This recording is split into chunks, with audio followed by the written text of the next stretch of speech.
Hello, friends. So happy to have you here with us today at Radical Joy.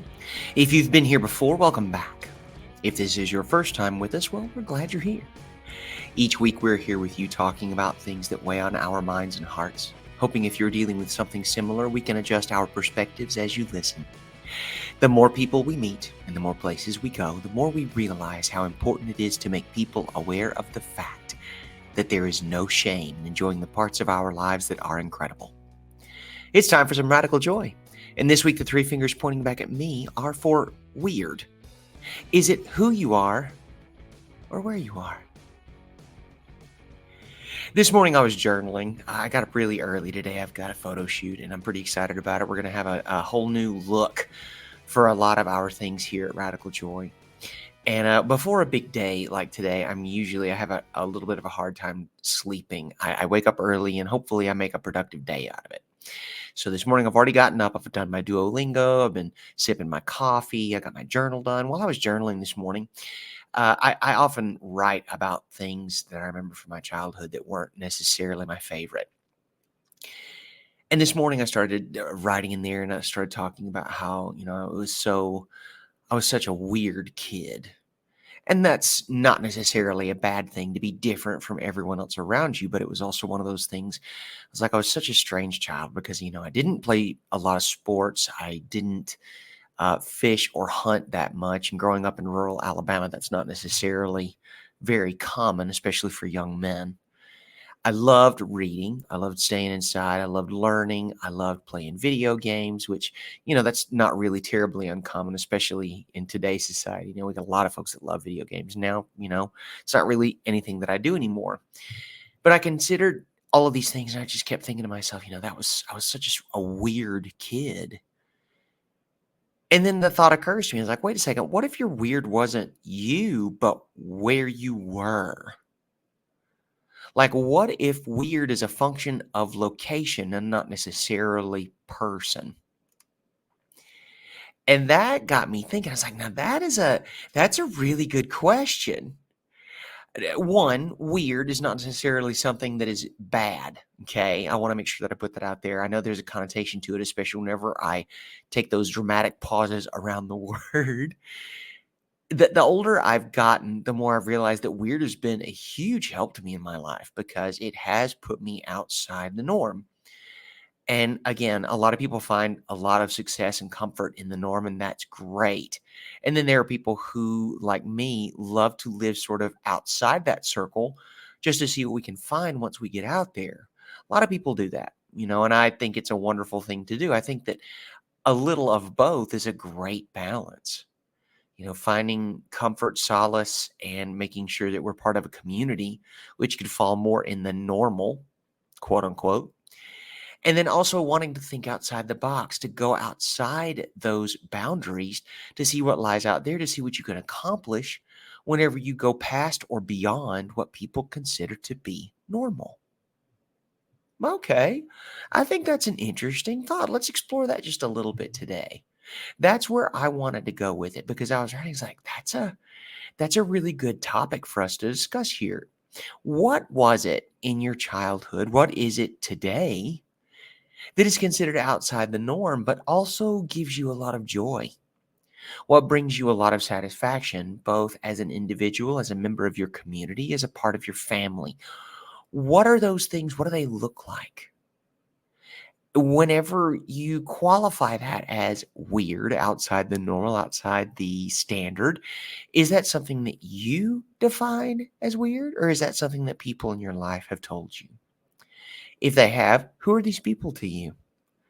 Are these people who genuinely love you and want to see you succeed and continue to grow and evolve as a human, as a spirit?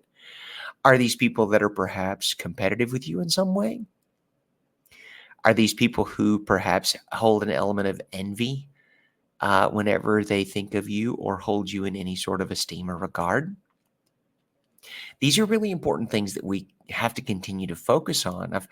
I've been trying to think a lot on these kinds of things lately. I feel as though I'm in a little bit of a lonely spot right now because I feel that I'm going through a huge era of growth. I think that we are leading up to some very big decisions, both as individuals as well as citizens of the United States. And I think in order to make sure that we continue on a virtuous path, we've got to make some really bold decisions. And part of me loves it, and part of me is absolutely scared snotless. I sit here and I wonder and I ponder and I think about things. There have been some very important people in my life who have moved on to different relationships. They have perhaps distanced themselves from me, or vice versa. I've distanced myself from them, and they are on to different. And I was like, okay, great. And I wonder, as we continue to move down the path we've chosen, if that's not going to continue happening. And I can't help thinking that it's going to. And though that is somewhat painful in the initial, I know that there is an exchange. There's a trade that's happening. And a lot of people will choose the relationship over the evolution. And that's neither here nor there. I'm not putting a sticker on it, calling it bad or good, wrong, right, any of those kind of things. I'm just saying that's a choice that they make. And I know that in my personal life right now, the choice that I am making is the growth. And that, in some circles, makes me very unusual. It makes me weird. And people, myself included, I continue to ask this of myself. I'm like, well, Bullard, when are you going to stop so that you can actually build a community of people around you? I was like, well, I really don't know. I just know that right now, the main focus for me is the growth, is the evolution, because I can't help feeling as though that I am moving into a new era, because I am quickly coming up on a birthday that is going to put a 0 at the end of the number. And as I look at that, I know age is just a number, and we continue to hear these cliche and these kind of things. And there's also a part of me that has been very moved by very large milestones in my life, because it's gotten to the point now where we have lost important people, where people that are my age are dealing with very serious health consequences. And I know that these are people who actually, make a concerted effort to take care of their health. It's not that they are simply aging and their bodies are falling into disrepair because, well, you hit a certain age and that's just the way it is. No, these are people who have an active, specific training regimen, and they work on it, and they still deal with these kinds of things. So I have to give credence to the fact that at certain milestones, certain things in our physical lives will shift. And whenever that happens, it becomes more and more real. I am thinking more on mortality than I ever have in my life, because I have lost very important people to me in very recent months. And so it's not that I find it a morbid thought. It's one of those things where I continue to think about, well, what is really important? I'm not planning for my demise. I'm planning to optimize everything that I have left in the days that I've been given. In what I have remaining, I want to make sure that I continue to stretch and grow and flex and try the new things that I've always wanted to try, to absolutely cut ties with the things that I have tried, don't love, don't serve. And I'm just,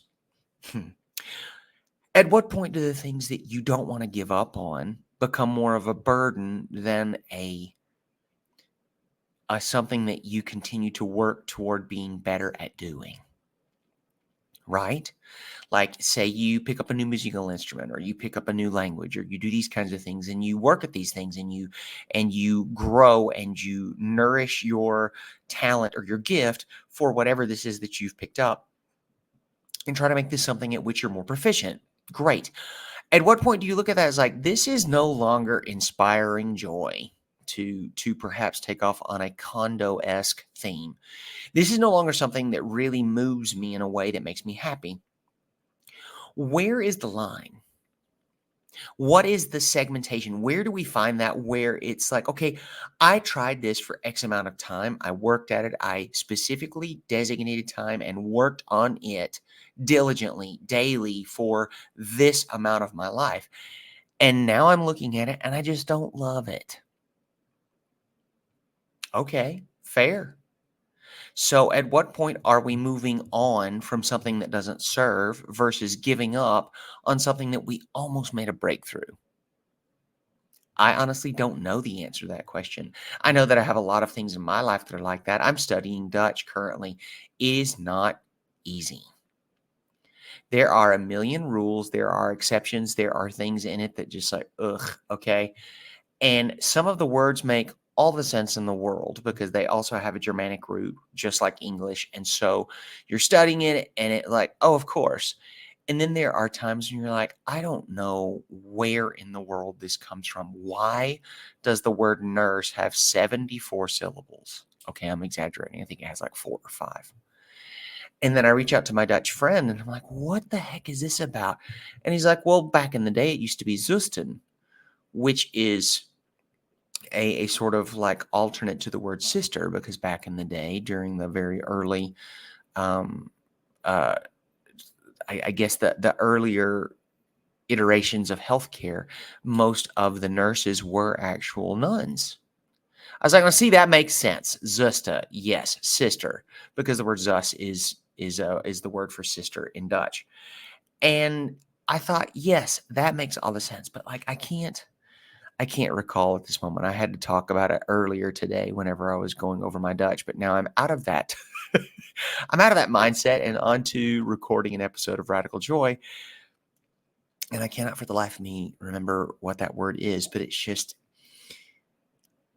at some point, it's either going to have a breakthrough and I'm going to get through and I'm going to get better and better and better at it quicker and more satisfactorily to me. It'll make me feel better knowing that I'm actually making progress instead of just beating my head against this wall before I have that breakthrough.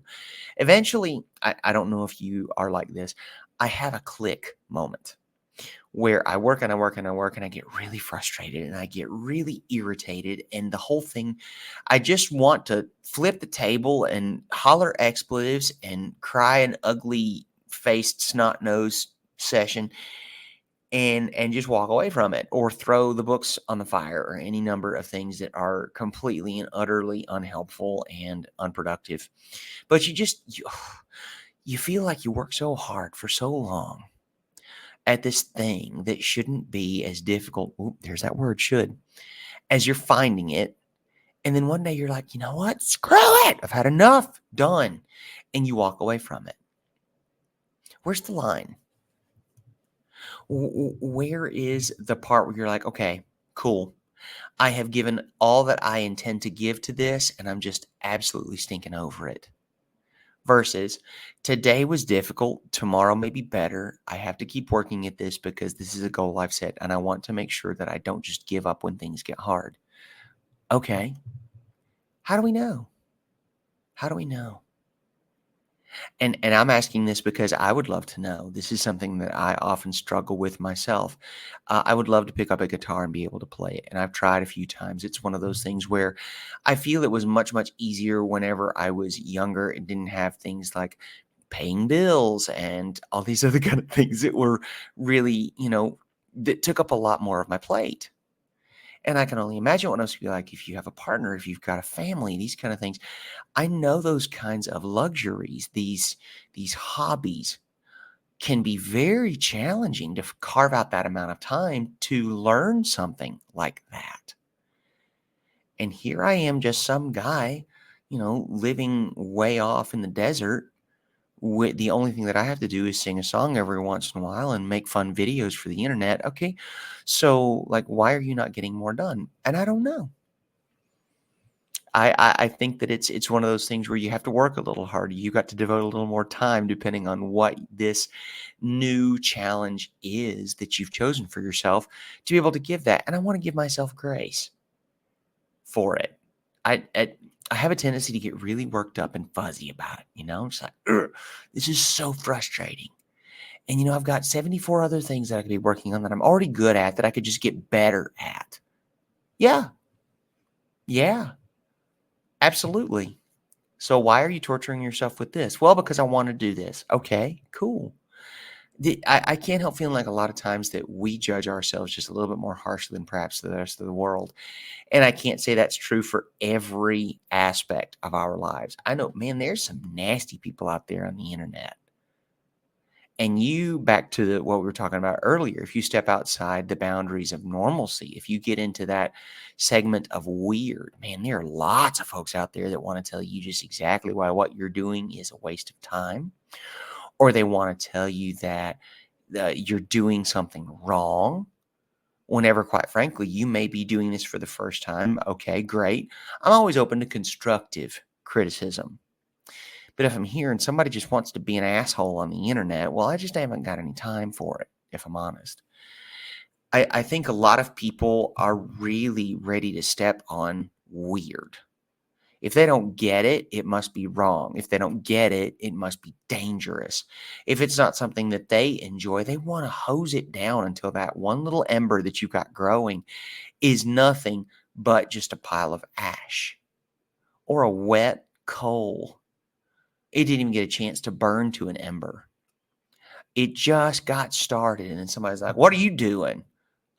Studying Dutch. Well, that's weird. Okay. What? And it never ceases to amaze me that somebody wants to walk up to you and just rain on your parade instead of just, people don't have to like everything I do. I'm not expecting acceptance from everyone about every little thing that I decide to try. There's going to be a lot of really crazy things happen. Okay. If you know me at all, you know there's going to be a whole lot of bizarre way before there's going to be any kind of normal. Okay. Because I've got a taste for it now. Now I enjoy it. There are a lot of things out there that aren't going to kill you if you want to try it. There are some things out there that will. I'm not saying that there aren't. What I'm saying is there are loads of things out there that you can try for your own enrichment and excitement that are going to be outside the boundaries of normalcy. And there's going to be a lot of folks that are ready to jump up and down and point at it and tell you this. Oh, well, thank you. Because I was not sure if what I was doing was exactly normal. So thank you for clearing that up. Because I had no idea before you sat down to ticka at your phone or computer that what I was doing was outside the boundaries of quote unquote normalcy. Thank God you're here to inform me. And I don't want to get worked up about it. I just want to keep saying, you know what else doesn't hurt or kill? Words from strangers on the interwebs. Or here's another one, opinions from people you love. Those are not going to kill you. If somebody doesn't get what you're doing, cool. They don't have to. Don't come along. Don't watch. I had a friend reach out to me very recently, a member of my family whom I hold in high esteem and still do. And it was really interesting. I know this was difficult for this person to reach out to me and tell me. This person is on social media a lot. If you're on any of my social media, on Instagram or Facebook, you know that I am not afraid or ashamed of my naked anymore. Okay. So it's one of those things like I'm not saying that I'm a 10. That's not what I'm saying. What I'm saying is what I've been given is what I'm proud of. I work to make it as strong, capable, and attractive to me as I possibly can. And I'm just not afraid to show it on the internet or in real life or anywhere, within the bounds of law and what I consider to be decency. There you have it. And this person reaches out to me and tells me very candidly and incredibly respectfully that they can no longer follow my Instagram, that they have to block me on Instagram because they have offspring that often peek over a shoulder while they're scrolling or whatever, and they want to protect them from this. And I was like, okay. One, thank you for telling me instead of just dropping off. That's great. Two, I can still see all of their media, which is wonderful because I'm very close to these children, or would like to think so. And so still being able to see how they're getting along because their parent is very active in posting, which is great because I get to continue to watch these children grow into the amazing people that they are. And then I let it get to me for just a moment. I really did, for just a minute, because I'm thinking to myself, well, if it's not me, it's going to be somebody else. And if it's not me, it's going to be television. And also, here's a fun little fact that's just crashing through the whole fun. There is nothing inherently indecent or inappropriate about the human form. There's a lot of stuff you cannot show on social media because of the nature of it. And so there's nothing on any of it that I could show that would be what I would consider pornographic. Now, there are platforms out there, and if you're scrolling that and you're worried your child is going to see it, the chances are real good they're going to see something that I would consider way more inappropriate for children of a certain age. Again, there is nothing inherently inappropriate or indecent about the nude human form. There are certain activities that involve the nude human form that can be shown on certain internet platforms that are inappropriate. And it took me aback for a moment. It was a very conflicted and very mixed emotion, and I loved it, if I'm honest, because complex emotion is where I think that I do my best thinking and where I do my most rapid growth. Because there's a part of me, there's an initial that's just like, well, that's and then there's another part of me that says this parent is doing what they feel is best for their children, and I have no say in that. If that's what they feel is best, by God, do it. Please do that. 2, thank you for thinking enough of me to tell me. Because chances are good I never would have known. Because the way this person did it, I still get to see all of their media. They just don't necessarily get to see mine anymore. Rock and roll. That is something I can definitely get behind. And it was one of those things where I continued to meander through that thought process, and it took a few days to really get past the initial butthurt of it. My problem, my issue, this person saw a problem. They came to me respectfully, lovingly. They told me about it. They protected their family, and I think that's absolutely incredible. It was my problem to move past it, and I did. And, there are choices. Their choices. I got in trouble with my church a few years back because I posted a picture on the internet that was very similar, completely covered. It obeyed every guideline on every platform that I wanted to post it. And someone anonymously printed off the photo, sent it to every deacon and the pastor of my church, and they considered it inappropriate. Steps were taken, charges were filed against me in my church. A committee was sent to my parents' home to talk to them about it. And I was in my, I want to say, late 30s whenever this came through. And the fact that they went to my parents about it instead of me, granted, I was living in New York at the time, sending a committee from the church from Hayden, Alabama to New York City was, it was inconvenient. My mother calls me with tears in her voice, and I'm so upset because I don't know what's happened. I have no idea what this phone call is about. And then she tells me, and so in order to make things right with my church, I have to offer what is a formal apology, and I have to send it via registered mail in letter form because I cannot. I'm not.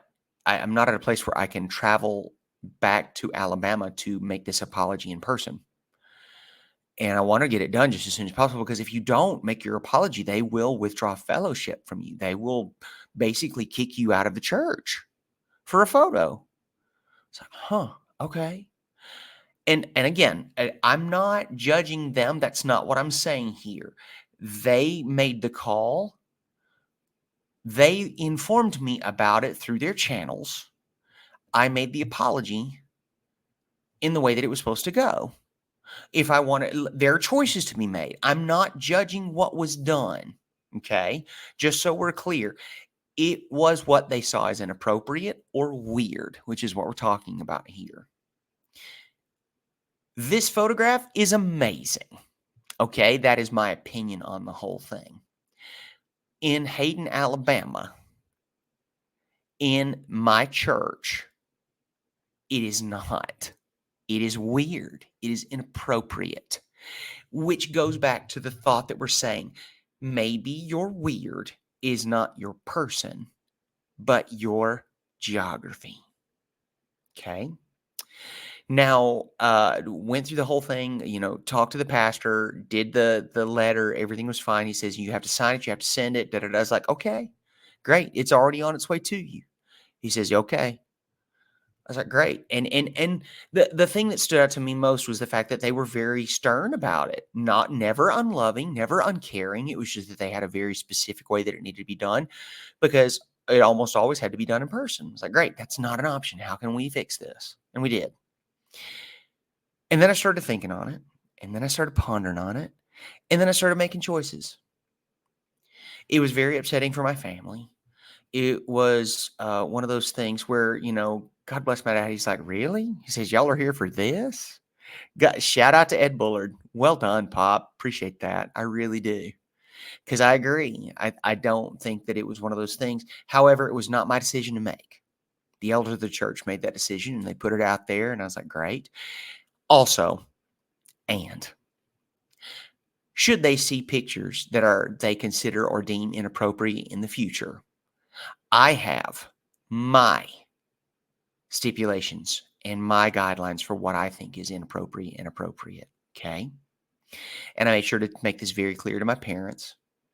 And maybe the church knows about it. Maybe they don't. I don't know, because that also kind of like it started me down a less than favorable path with my church. I have no problem with faith. I have no problem with your faith. This is mine. I'm not leading anyone in any directions. I'm just sharing my experience. Okay. And I made sure to tell my parents, I'm like, this is the last time I will do this. I don't think I'm in the wrong. They've shared it with me that they think I'm in the wrong. And this is the one and done. In the future, when these things happen, if they feel that they need to do this again, this will be the only time that I go through the steps to make this right with the church again. And that's whenever things started to get just a little quiet on the other end of the phone with my parents. It's like, okay, there are lines in the sand that we must draw. There are things we have to do, and there are concessions that need to be made and compromises that need to be made. I'm not saying that everybody needs to do this. I'm saying that my choice was made. And it was difficult. It was really hard to say that. Now, I have not heard anything further from my church on this. And this was several years ago. This was easily like 7, 8 years ago. And since then, as many of you may or may not have been following the Adventure Dudes or any of those kind of things, I often post photos that are near nude, if not nude implication. And that to some is weird. And for me, it's one of those things where I continue to boldly do these kinds of things because I spent too long being ashamed. I spent too long being afraid. I spent too long from others who were charged with my growth and my enrichment, trying to tell me that this is not the way it's done. Okay, for you. There comes a time in almost every instructional relationship, mentor, mentee, teacher, student, where the person hopefully will continue to learn and grow and do. And there may reach a threshold where you're weird. Maybe you grow past what some folks are able to teach you. And that is a wonderful moment. And it is not a criticism on the teacher or the mentor. What it is an enormous credit, because your student has grown so great under your tutelage or your instruction that now they surpass the teacher. And maybe they don't. I'm not saying that every student will do that. I'm saying that eventually they will reach a point where they need to go to either a different location, to a different instructor, to continue to grow in their evolution, to continue to journey on their path. And again, observation. I can't help feeling in my heart of hearts that there are some people within earshot of this recording that will think, well, what is... No. Absolutely not. I am grateful every single day for everything that I learned growing up, coming up, being raised where I was raised. And I continue to be grateful for the new locations where I continue to grow and hope to evolve into a bigger, better, stronger, kinder, smarter man. Could I have done that where I grew up? Maybe. Was it so much easier and perhaps faster because I put myself in different places to continue this growth? Yeah, that's what I believe. That is what I believe. So, back to the original theme of today's podcast episode. Your weird is what makes you special. You're different. You're unusual. The thing that makes you you, it is your uniqueness. It is your snowflakeitude. Okay? It is the thing that makes you very specifically you and unlike anyone else. And though there are parts of our lives that make it easier, the Lego bits, the parts of your jigsaw puzzle piece that help you fit into a community, into a larger picture, that make it wonderful. There are also parts of you, as in like your the color of your piece, the pattern on your jigsaw puzzle piece.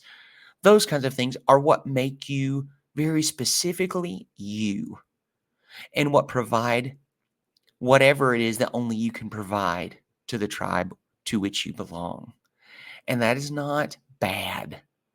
It's just different. And if it doesn't really mesh with where you are, maybe your weird isn't a you. Maybe your weird is a where. And if you're lucky enough to be able to change that, give it a shot. It has yielded enormous dividends for me. I have been so fortunate. You guys know how much I love to travel. And you know that I've lived all over the place and this, that, and the other. And what I'm saying is that what is weird in one spot is welcome in another. So again, maybe it's not you. Maybe it's just where you are.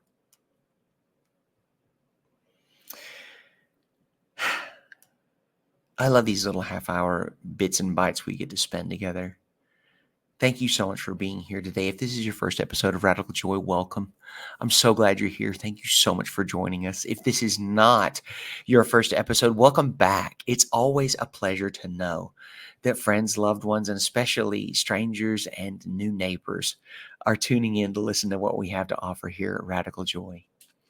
If you're a review type person, please go to whatever platform that you're listening.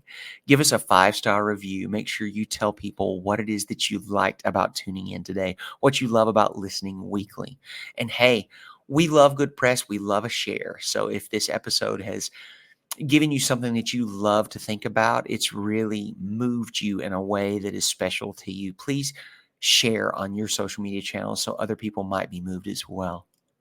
Whenever you do that, please make sure we know about it. Take a screenshot of that 5-star review, send it to us so we can send you a sticker. We have a little bit of Radical Joy swag that we would love to share with you. They go great on a water bottle, on a journal, on a laptop, anywhere you want to put it. They're great for that sort of thing. It's hot pink. It's got my face on it.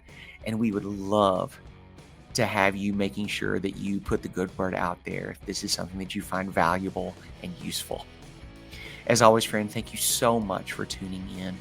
Wherever you're listening, we love you all. The bottom line is, use your words, friends. Thank you for joining us again in this moment of radical joy. If this is your first time, we're so happy you're here. Take a moment to check out our archive. See if there's something else that fires you up, rekindles the joy in you. And hey, spread the word if you enjoyed it. We welcome reviews and messages. Let me know what you want to talk about. I rarely run out of things to say. So if there's something on your mind or heart, I want to hear from you. Don't forget, there is no shame in joy. I am not a therapist or a medical professional. If you're experiencing a mental health emergency, please call 911. This content and other content produced by CLW Studios and affiliated partners is not therapy, and nothing in this content indicates a therapeutic relationship. Any opinions of guests on this podcast are their own and do not represent the opinions of James or CLW Studios. Please consult with your therapist or seek one in your area if you're experiencing mental health symptoms. Anything in this podcast is for educational and entertainment purposes only. Learn more about James and CLW Studios. Follow the link in the show notes. Don't forget to leave a review, and hey, we'll send you a sticker. Just send a screenshot and let us know where you want it sent. Have a great week. Love y'all.